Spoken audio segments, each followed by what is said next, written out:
Hello guys, আজকের বাঁকুড়া বিষ্ণুপুর ঘোরার second part. কোথায় কোথায় ঘুরলাম ছোট্ট ক্লিপে দেখে নেওয়া যাক।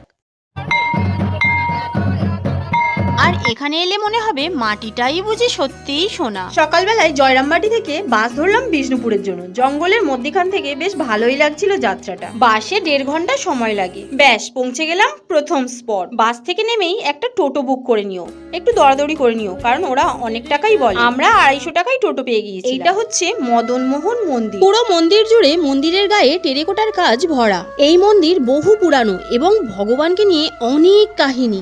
এই মন্দির মল্ল রাজার তৈরি এবং ভগবানকে স্বয়ং তিনিই পূজা দিতেন। যখন বর্গীরা এসে মল্ল রাজার রাজমহলে আক্রমণ করেছিল, তখন স্বয়ং মদনমোহন ঠাকুর 2 কাঁধের মধ্যে 2 কামান নিয়ে যুদ্ধ করেছিল তাদের সঙ্গে। নেক্সট পার্টে সেই কামানটাও দেখাবো বন্ধুরা, পরের ভিডিওর জন্য অপেক্ষা করো। আর এটা হচ্ছে রাজমহলের সেই